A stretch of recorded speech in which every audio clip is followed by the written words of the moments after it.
Boa noite, irmãos da Igreja Batista Maranata, boa noite, visitantes. Estamos começando a nossa palavra pastoral, sábado 11 de abril de 2020. Estamos prestes a celebrar juntos o Domingo da Ressurreição. Hoje foi um feriado, não que isso seja um pouco diferente do que nós já estamos fazendo já há alguns dias, em termos de isolamento social, ficar em casa. Mais um dia certamente especial, com um significado diferente, já nos antecipando aquilo que nós vamos ter juntos como igreja, Igreja Batista Maranata, no Domingo da Ressurreição. Então, boa noite a você que está entrando, boa noite, pessoal. Acredito que todos já viram a nossa programação de Páscoa para amanhã. Nós temos uma programação repleta de atividades, de lembretes na reconstrução da Páscoa dos discípulos. Então, se você ainda não assistiu a nossa propaganda de amanhã, eu convido você a dar uma olhada. Boa noite aí, o pessoal. Boa noite. É isso aí, pessoal. Amanhã eu quero passar com os irmãos rapidamente a nossa programação de amanhã. De fato, vai ser o primeiro domingo, até onde eu entendo, na história da nossa igreja, que nós não vamos estar reunidos no Domingo da Ressurreição. Já é tradição do nosso meio de ter um culto bem cedo, às 6:30 da manhã, seguido por um café da manhã gostoso, com bastante comunhão. E o desafio é como é que nós reconstruímos essa experiência quando estamos vivendo esse tempo de isolamento social. Então, o que nós vamos fazer? 6:30 da manhã, nós vamos nos reencontrar numa live aqui no Facebook. Nós vamos ler 4 passagens bíblicas, Mateus, Marcos, Lucas, João, as passagens em que os evangelistas descrevem as primeiras aparições e evidências de Cristo ressurreto. Quando as Marias, Pedro, o outro discípulo vão ao túmulo, encontram ele vazio, nós vamos reler isso juntos e ter um tempo de oração. Lidas as passagens, às 7 horas da manhã, começa o nosso café da Páscoa. Cada família da igreja, cada membro da Igreja Batista Maranata ou visitante que assim queira fazer, vai tomar o seu café da manhã em casa. Na página da igreja vai ter um lugar especial em que nós vamos lembrar momentos juntos do café da Páscoa que já tivemos da história da nossa igreja, assim como um espaço no comentário para você louvar a Deus, para você postar frases de gratidão ao Senhor, quem sabe inclusive fotos da sua família tomando café. Lembre-se que a página ela é pública, lembra que isso vai ficar no ar por um tempo, publicamente, mas nós vamos ter um tempo de comunhão ali, em que nós vamos poder ver o que várias famílias da igreja estão dizendo, louvando a Deus, isso até às 8 da manhã. Às 8 da manhã nós migramos de plataforma para o YouTube e vai ser transmitido o nosso culto matutino. Nós vamos louvar o Senhor, o culto pela manhã, vamos louvar o Senhor, vai ter um tempo de louvor, nós vamos ouvir a mensagem já da passagem de Lucas capítulo 24, versículos 13 a 35, que são os discípulos no caminho de Emaús. Em algum momento depois da primeira hora da madrugada, em que Jesus aparece e antes do cair da tarde, esse evento aconteceu. Então nós vamos reconstruir o Domingo da Ressurreição e o diálogo dos discípulos com Jesus. Ao final do dia, no culto das 6:30, nós vamos abrir em João capítulo 20. Nós vamos louvar o Senhor, cantar, abrir em João capítulo 20. E lá em João capítulo 20 nós vamos ouvir uma mensagem baseada no texto, com ênfase especial a partir do versículo 19, que conta para nós a aparição do Cristo ressurreto para os discípulos no final da tarde. Vai ser a Páscoa dos discípulos, tirando uma porção de lições, recobrando e saturando o nosso coração de esperança de que Jesus Cristo vive, Ele está ressurreto. É isso que nós temos programado, a grosso modo, para a nossa igreja. Lembrando que às 11:30 nós temos a EBF Kids, já com separação de idades. Você, pai, fique ligado naquela que é a história apropriada para a faixa etária do seu filho, tá bom? No período de louvor também fique ligado que nós vamos ter algumas surpresas, alguns números especiais que foram aí montados ao longo da semana e que vai ser aí para a edificação do seu coração e para a gente criar esse clima de comunhão, crentes em Cristo, Igreja Batista Maranata, ok? Então, enfim, dito isso, pessoal, vamos partir para algumas leituras bíblicas. Eu quero ler com os irmãos 3 passagens, uma passagem um pouco mais longa, 2 passagens mais curtas, no preparo do nosso coração para aquilo que nós vamos ouvir amanhã. Hoje é sábado.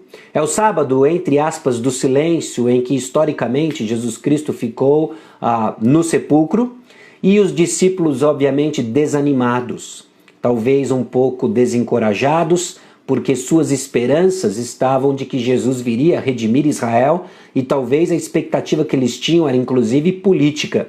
Não foi o que aconteceu, Jesus Cristo foi crucificado e agora eles aguardam, eles esperam, talvez na véspera inclusive de pensar que vão ser dispersos, o que vai acontecer. E eu quero ler com os irmãos Mateus capítulo 27.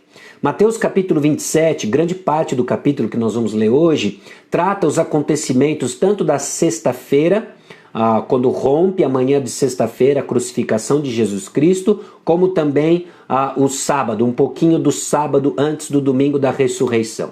Então, se você tem uma Bíblia com você, e eu espero que você a tenha, Mateus capítulo 27, nós vamos ler juntos o texto de Mateus capítulo 27, versículos 1 e 2, e aí nós pulamos para o versículo 11, nós vamos pular a parte da morte de Judas, vamos se ater ao que se passou com Jesus Cristo, e vamos até o final do capítulo.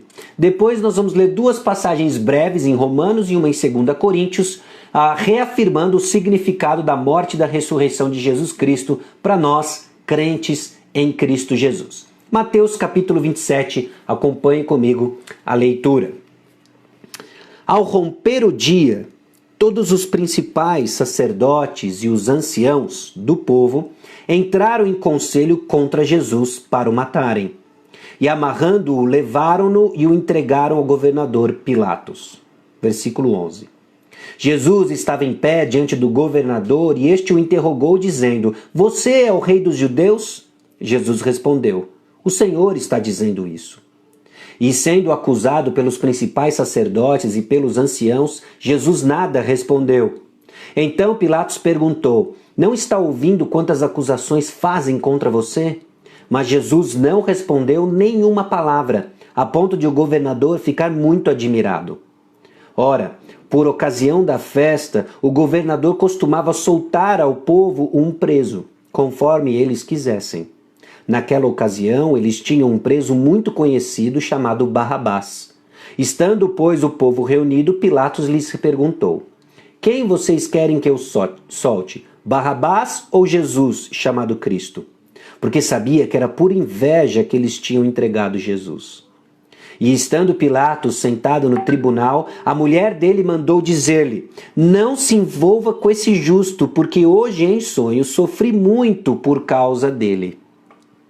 Mas os principais sacerdotes, os anciãos, persuadiram o povo que pedisse Barrabás e condenasse Jesus à morte. De novo, o governador perguntou: "Qual dos dois vocês querem que eu solte?" Eles responderam: "Barrabás." Pilatos lhes perguntou: "Que farei então com Jesus, chamado Cristo?" Todos responderam: "Que seja crucificado." Pilatos continuou: "Que mal ele fez?" Porém eles gritavam cada vez mais: "Que seja crucificado." Vendo Pilatos que nada conseguia e que ao contrário o tumulto aumentava, mandou trazer água e lavou as mãos diante do povo, dizendo: "Estou inocente do sangue deste homem, fique o caso com vocês."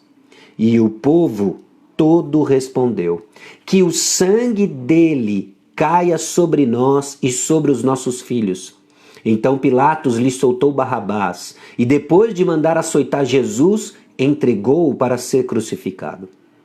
Logo a seguir, os soldados do governador, levando Jesus para o pretório, reuniram em torno dele toda a tropa.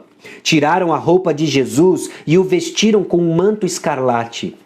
E tecendo uma coroa de espinhos, a puseram na cabeça dele e colocaram um caniço na sua mão direita. E ajoelhando-se diante dele, zombavam, dizendo: "Salve, rei dos judeus!" E cuspindo nele, pegaram o caniço e batiam na sua cabeça. Depois de terem zombado dele, tiraram-lhe o manto e o vestiram com as suas próprias roupas. Então o levaram para ser crucificado. Ao saírem, encontraram um cireneu chamado Simão, a quem obrigaram a carregar a cruz de Jesus. E chegando a um lugar chamado Gólgota, que significa lugar da caveira, deram vinho com fel para Jesus beber, mas ele, provando-o, não quis beber. Depois de o crucificarem, repartiram entre si as roupas dele, tirando a sorte. E, assentados ali, o guardavam. Por cima da cabeça de Jesus, puseram por escrito acusação contra ele: Este é Jesus, o Rei dos Judeus. E 2 ladrões foram crucificados com ele, um à sua direita e outro à sua esquerda. Os que iam passando blasfemavam contra ele, balançando a cabeça e dizendo: Ei, você que destrói o santuário e em 3 dias o reedifica, salve a si mesmo, se você é o Filho de Deus, e desça da cruz. De igual modo, os principais sacerdotes, com os escribas e anciãos, zombando, diziam: Salvou os outros, a si mesmo não pode salvar. É rei de Israel, que ele desça da cruz, e então creremos nele. Confiou em Deus, pois que Deus venha livrá-lo agora, se de fato ele quer bem, porque ele disse: Sou filho de Deus. Também os ladrões que haviam sido crucificados com ele o insultavam. A partir do meio-dia houve trevas sobre toda a terra até as 3 horas da tarde. Por volta de 3 horas da tarde, Jesus clamou em alta voz, dizendo: Eli, Eli, lema sabachthani. Isso quer dizer: Deus meu, por que me desamparaste? Alguns dos que estavam ali, ouvindo isso, diziam: Ele chama por Elias.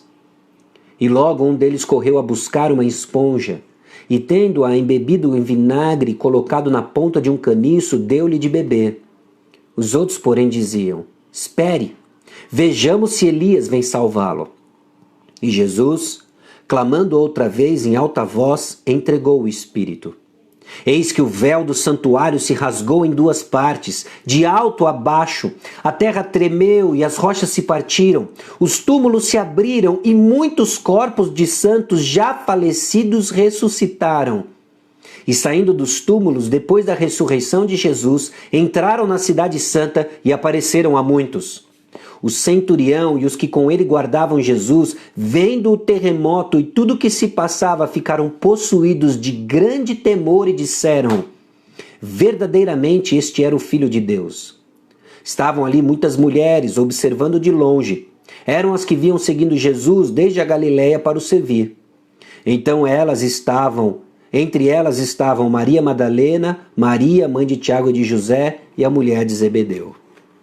Ao cair da tarde, veio um homem rico de Arimateia chamado José, que era também discípulo de Jesus. Este foi até Pilatos e lhe pediu o corpo de Jesus. Então Pilatos mandou que o corpo lhe fosse entregue. E José, levando o corpo, envolveu-o num lençol limpo de linho e o depositou no seu túmulo novo, que ele tinha mandado abrir na rocha. E rolando uma grande pedra para a entrada do túmulo, foi embora. Estavam ali sentadas em frente ao túmulo Maria Madalena e a outra Maria. No dia seguinte, sábado, que é o dia depois da preparação, os principais sacerdotes e os fariseus se reuniram com Pilatos e lhe disseram: Senhor, nós lembramos que aquele enganador, enquanto vivia, disse: Depois de 3 dias ressuscitarei. Portanto, mande que o túmulo seja guardado com segurança até o 3º dia, para que não aconteça que, vindo os discípulos dele, o roubem e depois digam ao povo: ressuscitou dos mortos. E este último engano será pior do que o primeiro. Pilatos respondeu: Uma escolta está à disposição de vocês. Vão e guardem o túmulo como bem entenderem.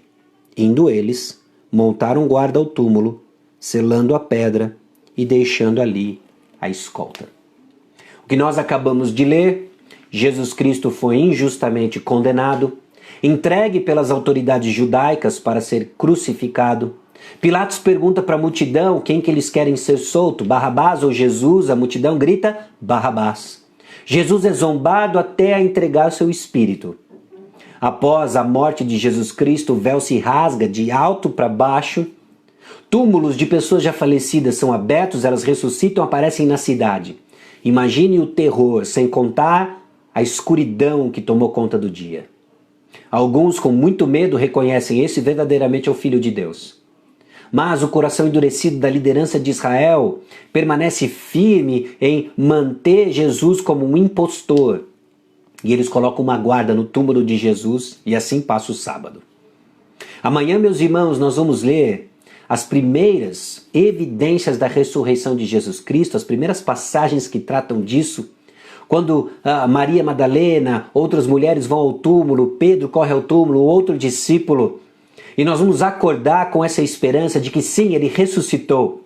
A passagem de hoje ela termina de uma maneira bem sombria, mas não é o último capítulo do Evangelho de Mateus. Amanhã nós vamos começar lendo Mateus capítulo 28, Jesus Cristo vive. Mas até lá, guardemos isso. Jesus Cristo foi crucificado, ele foi sepultado e tem uma guarda na porta do túmulo. Bom, já adiantando para os irmãos qual o significado da morte de Jesus Cristo, Romanos capítulo 3, versículos 21 até 26 diz o seguinte: mas agora sem lei a justiça de Deus se manifestou, sendo testemunhado pela lei e pelos profetas. É a justiça de Deus mediante a fé em Jesus Cristo, para que todos e sobre todos os que creem. Porque não há distinção, pois todos pecaram e carecem da glória de Deus, sendo justificados gratuitamente por sua graça, mediante a redenção que há em Cristo Jesus, a quem Deus apresentou como propiciação no seu sangue, mediante a fé. Deus fez isso para manifestar a sua justiça, por ter ele, na sua tolerância, deixado impunes os pecados anteriormente cometidos, tendo em vista a manifestação da sua justiça no tempo presente, a fim de que o próprio Deus seja justo e o justificador daquele que tem fé em Jesus.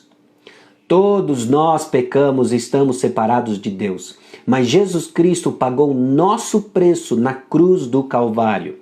2 Coríntios capítulo 5, versículo 21 diz o seguinte: aquele que não conheceu pecado, Deus o fez pecado por nós, para que nele fôssemos feitos justiça de Deus. Porque Jesus Cristo morreu? Nele foi derramado a ira de Deus, nele foi derramado o meu e o seu pecado, para que nele fôssemos feitos justiça. Amanhã nós vamos celebrar de uma forma bem especial, se Deus quiser, o fato de que Jesus Cristo triunfou sobre a morte, selando a obra de redenção no meu e no seu favor. Louvado seja o Senhor. Irmãos, esse é o poder da palavra de Deus. E conforme nós somos lembrados disso, eu espero que nessa Páscoa, ainda que o quilômetro 11, o salão onde nós nos reunimos, esteja vazio, você seja sim reforçado na sua memória de que há um túmulo vazio e que sim, nossa esperança está cheia de que Jesus Cristo ressurreto vive e voltará. Amém? Louvado seja o Senhor. Nós temos muitas razões para celebrar a Deus, nós temos muitas razões para louvar a Deus, e é exatamente isso que nós vamos fazer amanhã, domingo da ressurreição. Deus abençoe você ricamente, tá bom? Nós vamos encerrar esse nosso tempo orando, louvando a Deus porque Jesus Cristo vive, louvando a Deus porque nossa esperança transcende o que está acontecendo no mundo, de que nossa esperança está em Jesus Cristo que morreu por nós. Amém? Vamos orar. Senhor, nosso Deus e Pai, nós somos muito gratos ao Senhor, porque o Senhor nos amou a tal ponto de enviar Jesus Cristo, seu único Filho, para morrer no nosso lugar, a fim de que todos aqueles que nele creem tenham a vida eterna, não pereçam, mas tenham a vida eterna. Nós te louvamos porque, como igreja, o Evangelho chegou até nós. Nós te louvamos porque o Senhor confiou a nós a mensagem do Evangelho, a qual nós proclamamos. Nós te louvamos porque o Senhor tem sido presente na história da nossa igreja, tem sido presente de uma forma especial enquanto passamos por esse isolamento social, essa pandemia. Temos desfrutado disso e nós te louvamos por isso. Eu peço então que amanhã sejamos lembrados de uma forma especial, revigorante, de que há um túmulo vazio. Conforme somos lembrados da Páscoa dos discípulos, conforme somos lembrados dia a dia o que se passou, ó Deus, naquele dia e que tem implicações por toda a história, que nossos corações sejam fortalecidos no Senhor. A fim, ó Deus, de temer ao Senhor, a fim, ó Deus, de que temendo ao Senhor não temeremos más notícias e colocaremos diante do Senhor nossos cuidados, sabendo que o Senhor cuida mais, porque o Senhor já provou o seu amor morrendo em nosso lugar. E nós te louvamos por isso. É no nome precioso de Jesus que nós oramos, o nosso Senhor e Salvador, e é no nome de Jesus que clamamos que o teu Santo Espírito atue no coração de cada um que ouve essa mensagem e ainda não lhe conhece, para a honra e glória do teu nome. mais uma vez, no nome de Jesus. Amém. Deus abençoe os irmãos, que tenham uma boa noite de descanso. Às 6h30 nós temos um encontro marcado aqui de novo no Facebook, neste contexto. Vamos ler as passagens de Mateus capítulo 28, versículos 1 a 10, Marcos 16, versículos 1 a 11, João capítulo 20, versículos 1 a 18 e Lucas capítulo 24, versículos 1 a 12. São as passagens que descrevem a primeira aparição de Jesus Cristo ressurreto aos discípulos. E vamos nos preparar para celebrar Jesus Cristo vive, uma feliz e abençoada Páscoa para cada um de vocês. Amém? Abração Sérgio Moraes, que está entre nós. Abração Marilene, Eudinete, Miro. Até amanhã, Filipão, se Deus quiser. Lembre-se de colocar o seu pijama mais chique para gente gente assistir o culto matutino juntos, tá bom? Deus abençoe, meus irmãos. Até amanhã, se Deus quiser, 6h30.